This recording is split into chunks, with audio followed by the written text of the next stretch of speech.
નમસ્કાર.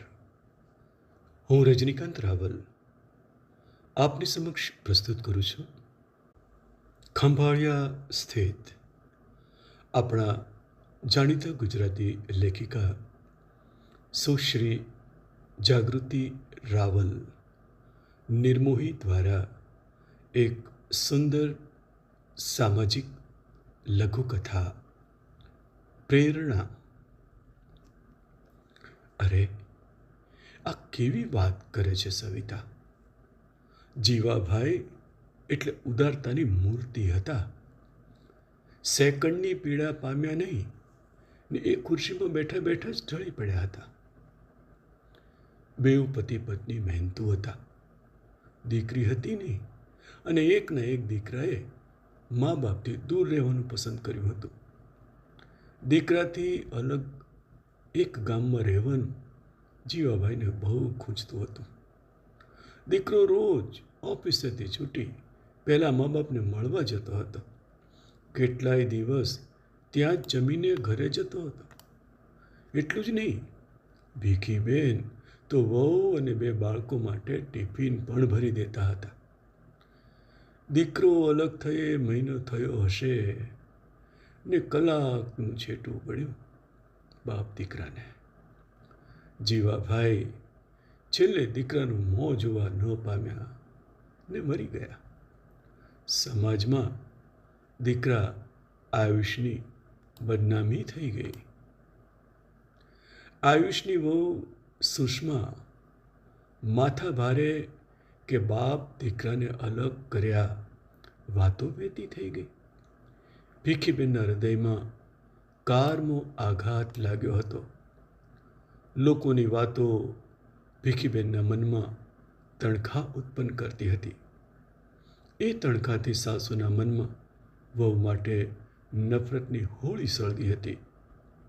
દીકરો ખૂબ પ્રેમાળ હતો.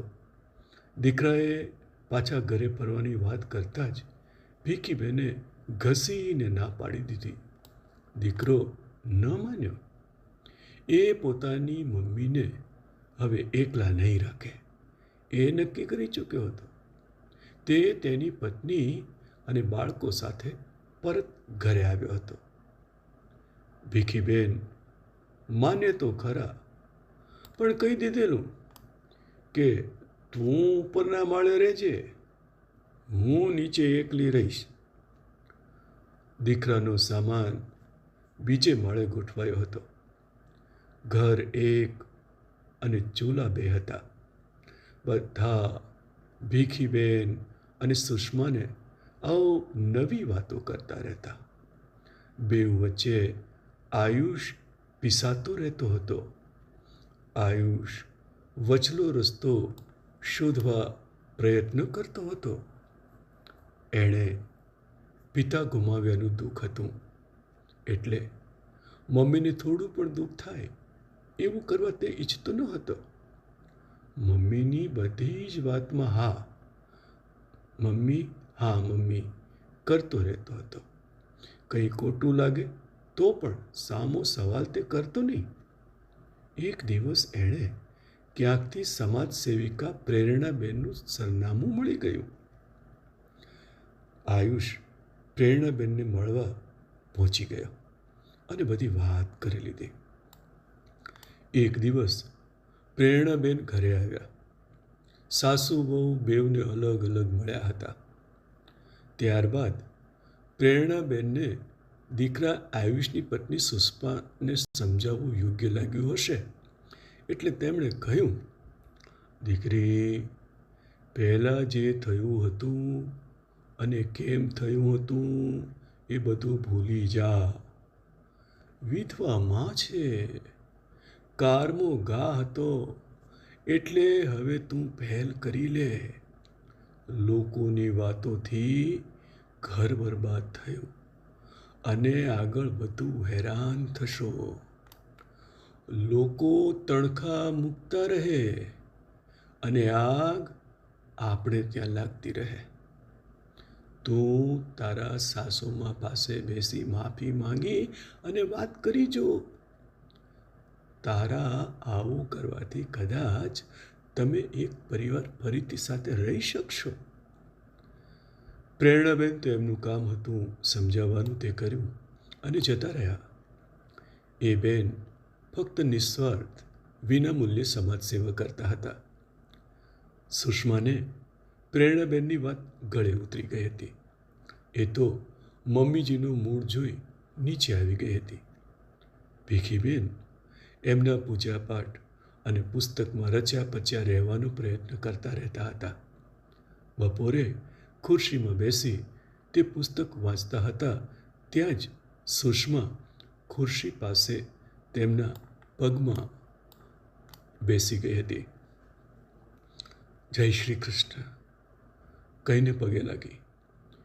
ભીખીબેને તો કાચપો શરીર સંકેલે તેમ ઊંચું જોયા વિના પગ સાડીમાં સંકેલી લીધા હતા. છતાંય સુષ્મા બેસી રહી. તેણે વાત કરવાનું ચાલુ કર્યું. મમ્મી, તમને મારી ભૂલ લાગતી હોય તો હું મારી ભૂલ તમે કહો એમ સ્વીકારી લઈશ. તમે મને માફ કરી દો મમ્મી. આયુષ તમારા એકના એક દીકરા છે અને હું તમારી દીકરી છું. લોકોએ પપ્પાના ટાણે જે કહ્યું તમે એ માનીને બેસી રહ્યા. હું પણ એકવાર તમારી સાથે વાત ન કરી શકી. એ પણ મારી ભૂલ છે. ધીરે ધીરે લોકોની વાતોના નાના નાના તણખાઓ મળી ને આપણા ઘરમાં હોળી સળગાવી અને આપણે એક ઘરમાં રહેવા છતાં અલગ રહેવા લાગ્યા. આપણા ઘરમાં બે ભાગ થઈ ગયા હતા. મમ્મી, આપણે બંને બધું ભૂલીને લોકોના ઘરમાં આગ ચાપતા લોકોને સંપનો તણખો આપી આપણા પરિવારની એક મિસાલ બનાવી દઈએ. સુષ્મા ધ્રુસકે રડવા લાગી હતી. ભીખીબેન અંતે તો માતૃ હૃદય એ પીગળી ગયા હતા.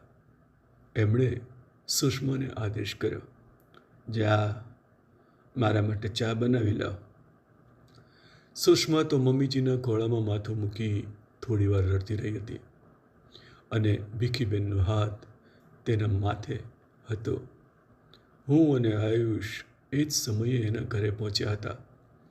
આ અમે અમારી નજર સમક્ષ જોયું. અમારા બેવની ખુશીનો પાર ન રહ્યો. આયુષ આજોય ભીખીબેનને પગે લાગ્યો અને મમ્મી કહીને એ એમના ખોળે માથું મૂકી બેસી ગયો હતો. ત્યાં જ સુષ્મા ઊભી થઈ. આવો કાકા કહીને પગે લાગી ને રસોડામાં ચાલી ગઈ હતી.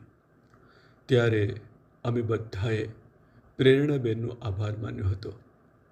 ભીખીબેને કહ્યું, એક તણખો ઝરે ઉષ્મા મળે, એક તણખો ઝરે સુષ્મા મળે. ત્યાં જ બેઉ બાળકો આવી પહોંચ્યા બા પાસે અને ખોળામાં બેસી ગયા. બધાએ સાથે બેસી હસતા હસતા ચા નાસ્તો કર્યો હતો. સવિતાબેન તો નિરાંતે હેમંતભાઈને સંભળાવી રહ્યા હતા.